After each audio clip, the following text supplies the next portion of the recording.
Nosso tema de hoje, as proteínas. É até difícil elencar todas as funções que as proteínas exercem no organismo. Se existe um arquivo no núcleo celular, o DNA, com o único propósito de criar proteínas e modificá-las, e é esse arquivo genético o responsável, em última análise, por quase tudo o que acontece no organismo, se percebe facilmente a importância dessas moléculas.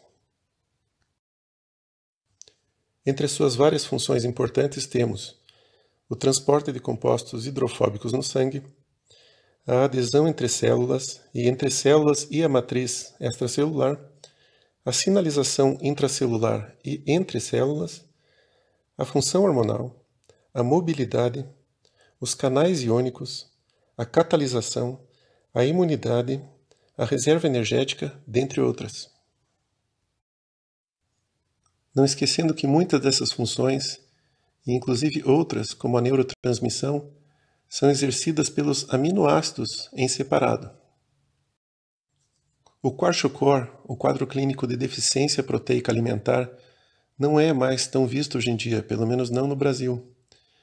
Mas, dentre outras manifestações que essa falência proteica causava ou causa, temos o déficit do crescimento, chamado de failure to thrive, a atrofia muscular, o edema, o aumento do fígado ou a hepatomegalia, déficit mental, dentre outras manifestações.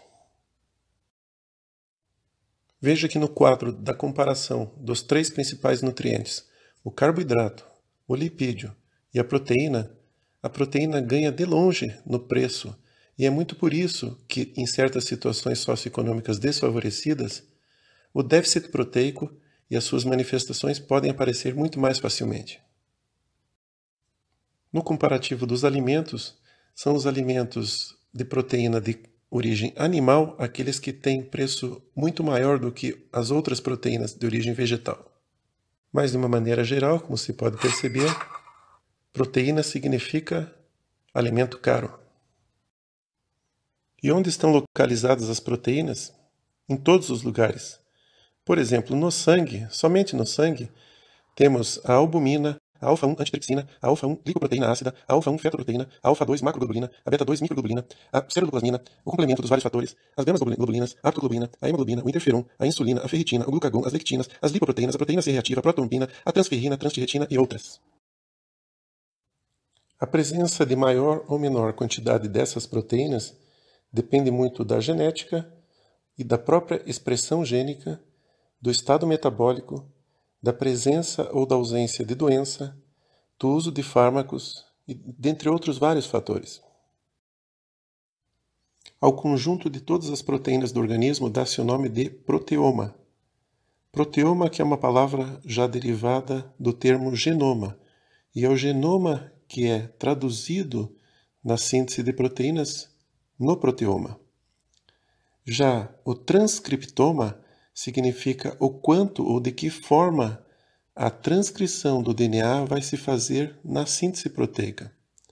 Além disso, o proteoma pode ser influenciado pelo epigenoma, ou seja, modificações que vêm a posteriori da síntese proteica, pelo metaboloma, o quanto o metabolismo individual interfere na proteína, seja na síntese, seja no seu funcionamento, e o farmacogenoma, se algum determinado paciente, por exemplo, está tomando algumas medicações que podem influenciar tanto na síntese, quanto também no funcionamento das proteínas.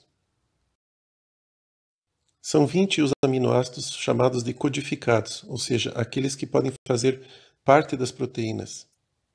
E para termos uma ideia do que isso pode representar em termos de diversidade na molécula proteica, imagine um pequeno peptídeo de somente 5 aminoácidos diferentes. A combinação, então, da possibilidade de cada um dos 20 aminoácidos na sequência de 5 aminoácidos constituindo um pequeno peptídeo gera no cálculo a possibilidade de 3 milhões de moléculas diferentes. Por definição, se considera a proteína uma molécula com mais que 50 aminoácidos. Quando é o caso de poucos aminoácidos, temos, por exemplo, o dipeptídeo, constituído por somente 2 aminoácidos, unidos por ligação peptídica, o tripeptídeo, 3 aminoácidos ligados também por ligação peptídica e assim por diante, até a denominação de polipeptídeo, que significa mais do que 10 aminoácidos. O aspartame, uma molécula utilizada como adoçante artificial, tem somente 2 aminoácidos, um dipeptídeo, portanto. E também, por convenção, as moléculas proteicas ou peptídicas são representadas com o seu grupo amino na extremidade esquerda da representação da molécula e o seu grupo carboxílico no lado direito da representação. Proteínas são estruturas complexas e elas não se montam sozinhas, mas às vezes dá a impressão que sim. A estrutura primária se faz então com a decisão dos aminoácidos codificados no DNA e traduzidos na síntese pelo ribossomo.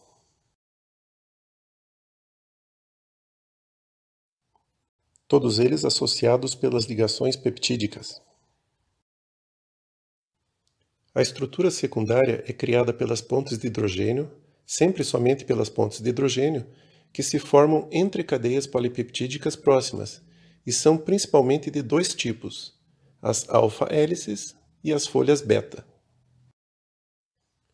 No caso das alfa-hélices, essas pontes de hidrogênio, ao conectar a eletronegatividade do átomo de oxigênio de um aminoácido com a eletropositividade de um átomo de hidrogênio de um grupo amino de outro aminoácido adjacente, geram esse formato de hélice, apelidado de rolo de papel, e contém exatamente 3,6 aminoácidos por giro da estrutura. Uma outra semelhança da estrutura é com as escadas em caracol, ou mesmo com esta bela cabeleira.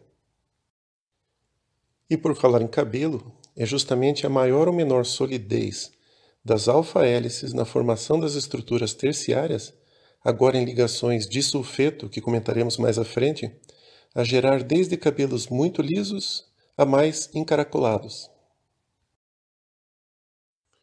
Folhas beta também se formam pelas mesmas espécies de pontes de hidrogênio entre aminoácidos adjacentes, mas de maneira a gerar estruturas planas e não enroladas, podendo ser paralelas quando grupos carboxílicos e amínicos vão na mesma direção, ou antiparalelas quando vão em direção oposta. Folhas beta, embora não sejam tão maleáveis, se assemelham um pouco ao acordeon.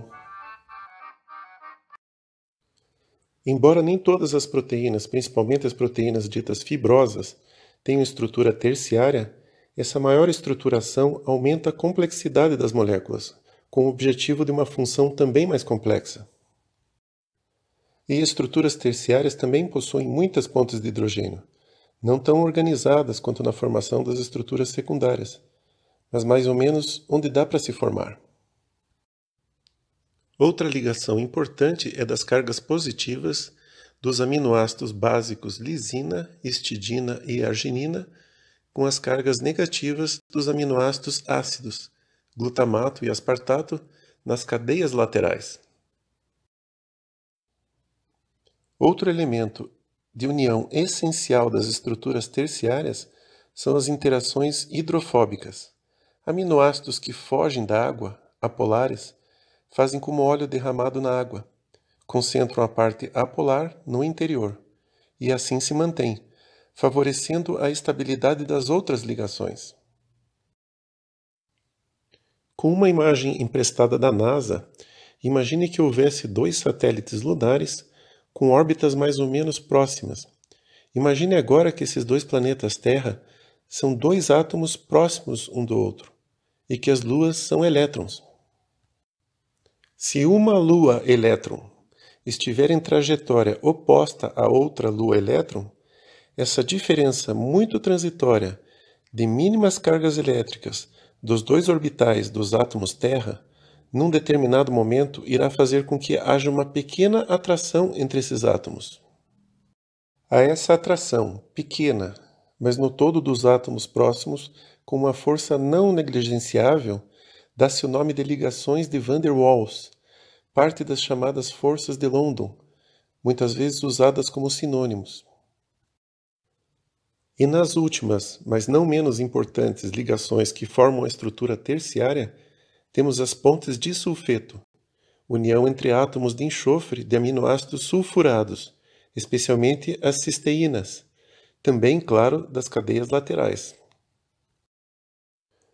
Pontes de sulfeto são o reforço da costura das proteínas, comparáveis às colunas das obras arquitetônicas, que dão uma muito maior robustez à estrutura como um todo. Estruturas quaternárias dão o toque final para a forma geométrica definitiva, criando figuras geométricas como as proteínas diédricas, as proteínas cíclicas, as helicoidais ou as assimétricas. O detalhe importante é que estruturas quaternárias possuem subunidades que podem funcionar de forma independente da estrutura como um todo, chamadas de domínios. Provavelmente a molécula mais citada como exemplo de estrutura quaternária seja da hemoglobina, que tem 4 subunidades ou domínios simétricas. Voltando um pouco à estrutura primária, a força da ligação peptídica, da união entre aminoácidos no eixo principal da molécula, realizada pelo ribossomo, é proporcionalmente tão forte que dá até para se ouvir ela se fazendo. É a solidez desse tipo de ligação a conferir a rigidez dessas partes da molécula, as mantendo num plano fixo, enquanto que boa parte das cadeias laterais conferem a mobilidade necessária do restante da proteína. Para que a proteína como um todo exerça suas funções, precisa se dobrar de forma muito precisa, e isso se faz com todas as ligações, tanto da estrutura primária quanto das estruturas secundárias e terciárias. A uma proteína dobrada corretamente e pronta para seu uso, dá-se o nome de proteína nativa. A formação das ligações peptídicas pelos ribossomos é o primeiro passo da síntese proteica. Proteínas recém-sintetizadas têm que se dobrar nas suas estruturas durante a tradução.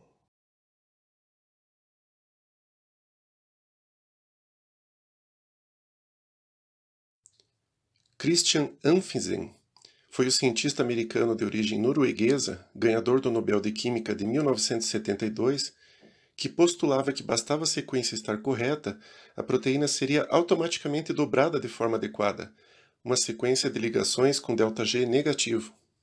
Muitas proteínas, portanto, se dobram sozinhas, mas muitas outras precisam de moléculas auxiliadoras, chamadas de chaperonas, para prevenir que se agreguem durante o complicado e vital processo de dobradura.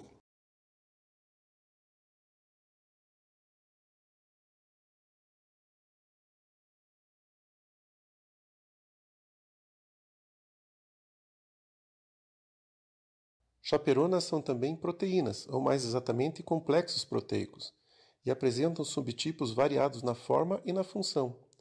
São, no entanto, conjuntamente todas dobradoras proteicas, as criadoras de origamis celulares. A palavra chaperona vem do termo chaperon, do francês, com o significado de capuz, algo que protege, mas com posterior significado de acompanhante, especialmente no século XVIII, quando o termo foi criado acompanhantes para mulheres solteiras que não deveriam sair de casa desacompanhadas. As chaperonas então vão acompanhando as proteínas recém-formadas ao seu destino, à sua forma nativa, quando necessário.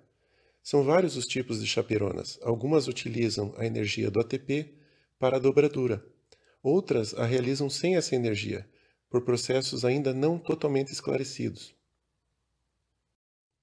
A comparação com uma obra de engenharia, em que DNA e RNA mensageiro são o projeto e que ribossomos e chaperonas são os operários da obra, pode ser muito boa, exceto pelo fato de que nessa obra proteica, algumas vezes, então, basta entregar o material de construção na ordem e tempo adequado que a obra sai, pois favorável energeticamente.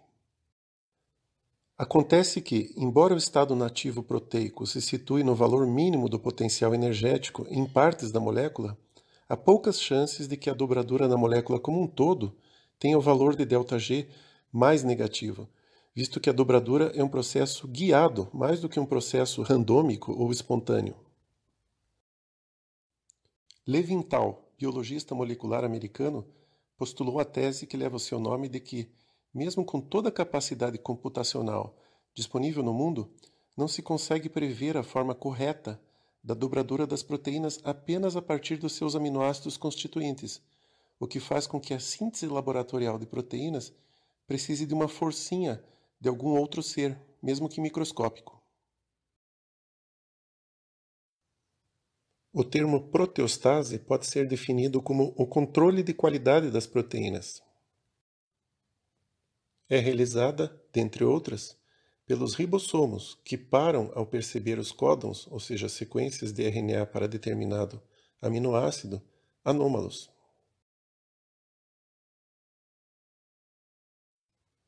Mas também pelas chaperonas, pelos proteossomos ou proteases e pelos lisossomos, no processo denominado de autofagia.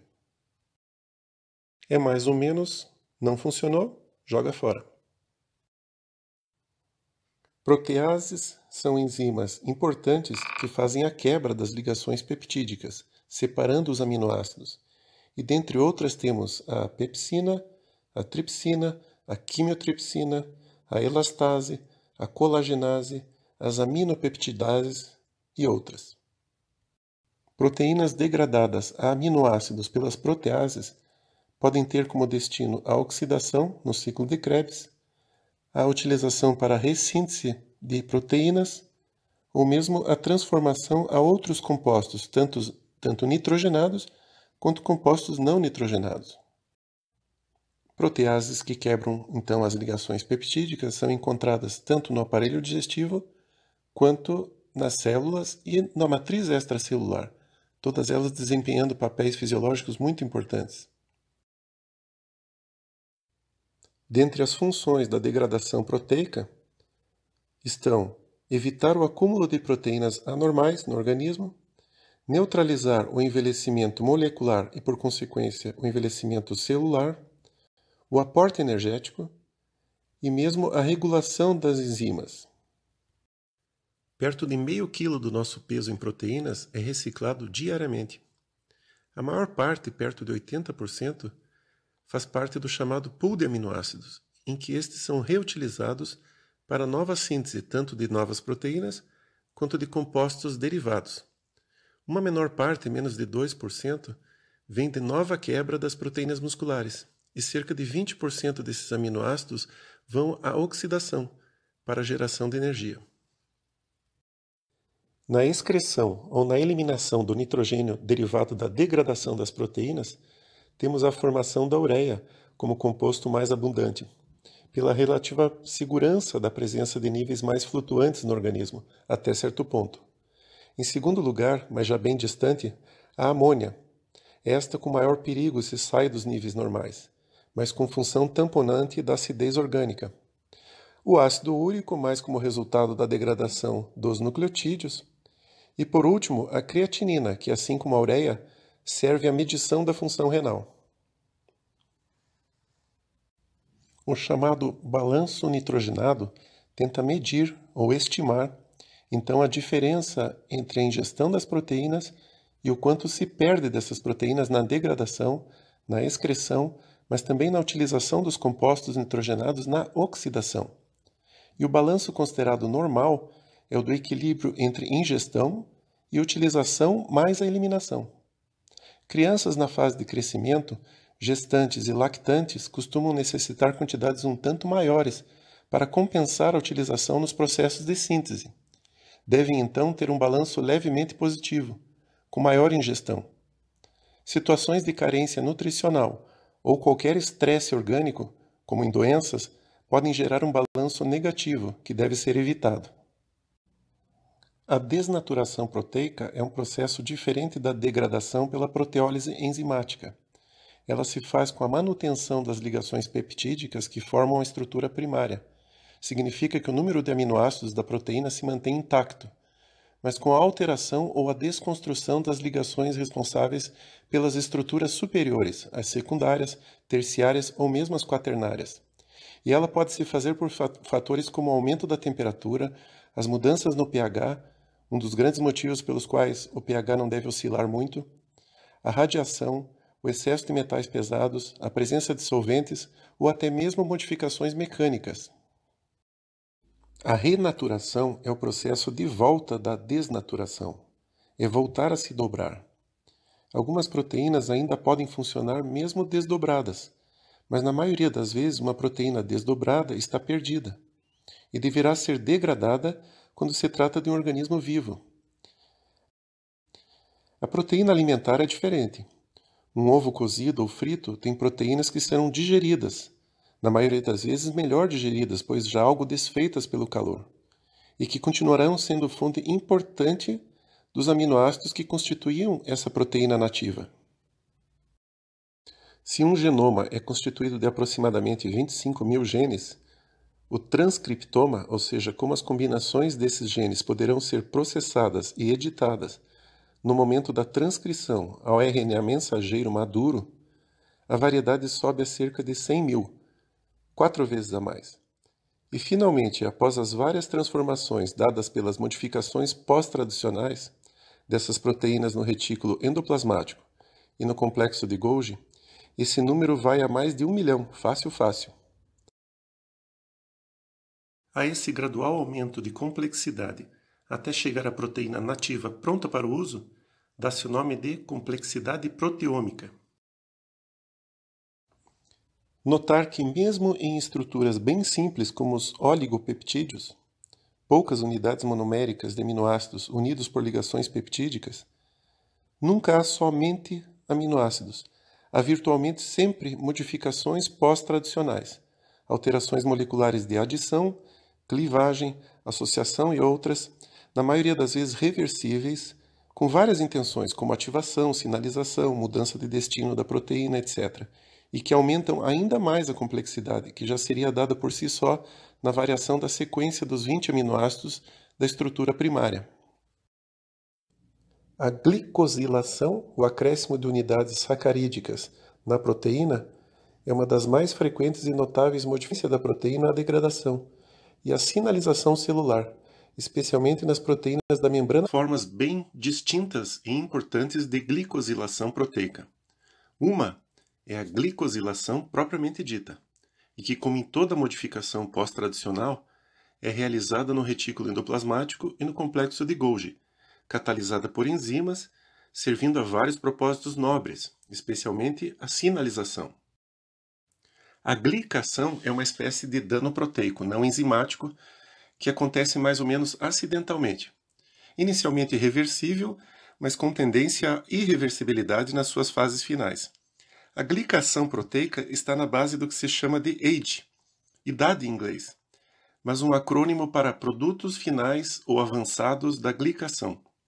Estes age, um grupo diversificado de compostos que podem gerar agregados muito complexos, são estragos das proteínas e causam muitos dos danos que são vistos clinicamente na diabetes, por exemplo, ou mesmo somente pelo avançar da idade, e são explicação bioquímica para o exame da hemoglobina glicada, chamada muitas vezes inapropriadamente de glicosilada, e da frequente formação da catarata nas pessoas na idade madura. Uma curiosidade prática nesse sentido é que quando se aquece uma mistura de proteínas e açúcar por algum tempo, essa mistura tende a ficar meio marrom. Isso acontece porque açúcares e produtos da degradação do açúcar se ligam de forma covalente e fazem essa modificação nas proteínas. É o que se vê na carne ao ser grelhada e na mudança de cor da banana madura. A ubiquitinação coloca o endereço de destino na proteína, e esta pode estar endereçada pela ubiquitina para algum local específico da célula, como fique perto da membrana, ou dirija-se ao proteossoma, você está demitida, no momento da degradação. Já a poliubiquitinação forma um arcabouço de peptídeos ao redor da proteína, normalmente com o propósito de isolar essa proteína do restante do meio, para que somente entre em ação no momento em que esse arcabouço seja retirado. Nem sempre a dobradura incorreta da proteína é irreversível, ela pode voltar a ser corretamente dobrada. Mas, se tende à irreversibilidade, sempre deve haver a alternativa da sua degradação, seus aminoácidos voltando a fazer parte do pool de aminoácidos, que servirão a outros propósitos, como a ressíntese ou a oxidação. A dobradura incorreta, no entanto, facilita a formação dos potencialmente perigosos agregados moleculares. Esses, por sua parte, principalmente se constituídos de folha beta, podem formar as pré-fibrilas, que possuem grande chance de se transformar em fibrilas definitivas, chamadas de amiloides pela semelhança com o amido em preparações microscópicas no passado. Até que as fibrilas definitivas se formem, todo esse processo pode mostrar alguma reversibilidade. Algumas regiões das proteínas podem mostrar pequenas variações em áreas ditas não críticas, chamadas por isso de regiões variantes, sem que isso as transforme em outras proteínas. Falaremos um pouco agora das mutações pontuais. Com a exceção dos aminoácidos metionina e triptofano, os restantes 18 aminoácidos podem ser codificados por mais de uma combinação das 3 letrinhas dos códons formadores do RNA mensageiro. Como exemplo, a trinca, a combinação das 3 letras no RNA, formadas por UU, 2 bases uracila, e A, uma adenina, codifica o aminoácido leucina. Mas o mesmo aminoácido leucina pode ser codificado por trincas tão diferentes quanto a CUA, o C da base citosina, e UUG, o G de guanina. Já se a base diferente na trinca for a guanina no lugar da primeira uracila, o aminoácido codificado passa a ser a valina, não mais a leucina. E uma adenina nessa primeira base da trinca codifica a isoleucina. A citosina na segunda letra, uma serina. E um tudo-U, ou uma troca da adenosina por citosina, cria uma fenilalanina. Já a substituição da segunda uracila da leucina ou por guanina ou por adenosina cria um códon de parada da transcrição. Basta então a troca de uma base para que tudo mude na proteína. Ao mesmo tempo, há trocas que geram trincas aparentemente diferentes em que nada muda. Que finalidades possuem as mutações pontuais? Produzir as muitas variações fenotípicas que nos tornam tão diferentes uns dos outros. Produzir disfunção de forma acidental quando geram doenças. Ou mesmo apenas aumentar a suscetibilidade a doenças, mas que muitas vezes nunca se manifestarão. Imagine hipotéticas trincas formando frase como: meu DNA faz bem para mim. Não, as bases não permitem frases assim, já tentei. No máximo falas de bebês ou pequenos xingamentos. Essas trincas formariam aminoácidos nas cores abaixo, com formação de um pequeno hexapeptídeo. Uma mutação pontual, onde apenas uma base de uma das trincas fosse modificada, mas codificando o mesmo aminoácido da frase anterior, mantém as coisas como estão. Isso é uma mutação dita silenciosa. Já se também a modificação de apenas uma única base codificar apenas um aminoácido diferente no peptídeo ou na proteína, as chances são enormes de que a proteína não funcione. A isso dá-se o nome de mutação missense, ou de sentido trocado.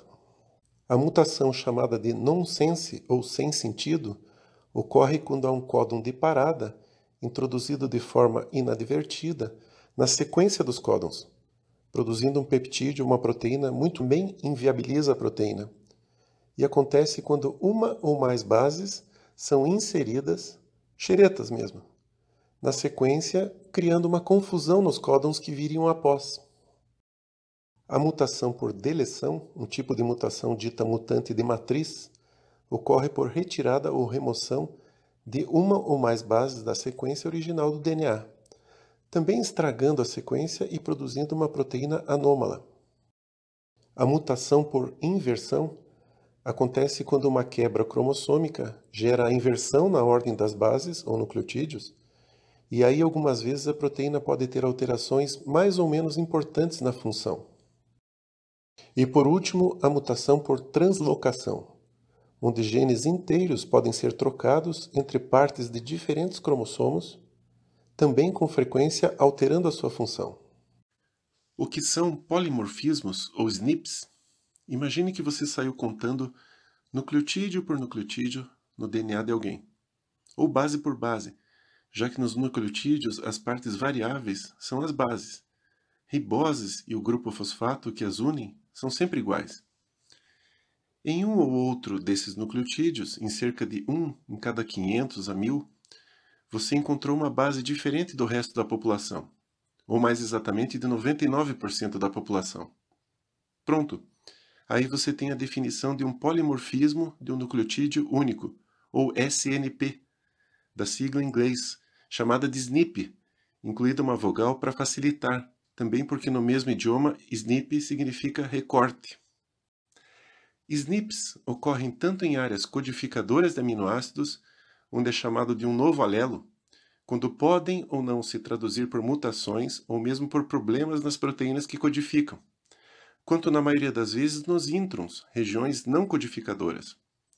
Podem ser úteis também em investigações genéticas, pois localizam áreas do DNA marcadoras, pertencentes a somente um grupo pequeno de pessoas, como um obelisco indicando que se está em determinado ponto único de alguma cidade.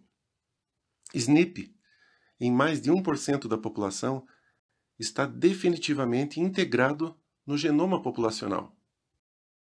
Genes homólogos são genes que vêm de uma mesma sequência de DNA ancestral e que na história evolutiva foram mudando. São classificados em genes ortólogos quando resultaram em espécies diferentes, como nos genes da asa de um morcego e do braço de um urso. Provavelmente cumpriram funções semelhantes na origem, mas à medida que as espécies se modificaram, assumiram funções bem diferentes. Já os genes parálogos são genes que se modificaram na mesma espécie, gerando genes novos com funções novas, mas relacionadas com as funções ancestrais. A hemoglobina e a mioglobina são o exemplo mais citado. Isoformas são proteínas parentes que cumprem na maioria das vezes as mesmas funções, ou funções semelhantes, mas que pelo fenômeno do splicing alternativo, o remendo dos exons realizados de formas diferentes, tornam-se proteínas de órgãos ou tecidos diferentes. Um exemplo é o das enzimas hexoquinase e glicoquinase, que atuam na primeira etapa da glicólise. A creatinofosfoquinase, ou CPK, enzima que fosforila a creatina para gerar reserva energética de curta duração, tem 3 isoformas, a do músculo esquelético, a do músculo cardíaco e a isoforma do cérebro, e são frações utilizadas em testes diagnósticos para problemas nesses órgãos. São basicamente 2 as formas de quase todas as proteínas orgânicas: as formas globular e fibrosa. Ainda que o termo globular remeta a algo de formato cilíndrico ou mesmo ovoide, as proteínas globulares são quase todas, com a exceção das proteínas estruturais, chamadas de fibrosas. Todas as enzimas, por exemplo, são globulares. Uma outra curiosidade é que moléculas complexas, como os anticorpos e a ATP sintase, ainda que não tenham absolutamente um aspecto ovoide, são também classificadas como globulares. Já as classicamente citadas albumina e hemoglobina, essas sim, têm aparência mais arredondada. A forma globular é muito apropriada para esconder as partes apolares das cadeias laterais dos aminoácidos no interior da molécula, expondo assim as cadeias carregadas na parte externa, aquela que entrará em contato com a água, tornando, no entanto, essa forma mais instável e mais sujeita ao desmonte pelo fenômeno da desnaturação. Glóbulos proteicos vão então assumindo formatos geométricos espaciais muito complexos, tão complexos que, mesmo com a sua flexibilidade característica, dão a essas proteínas cara no caso de canais ou transportadores. E assim como no caso das enzimas, muitas das outras proteínas possuem também seus ligantes, em ligações não covalentes. Mais uma vez, obrigado.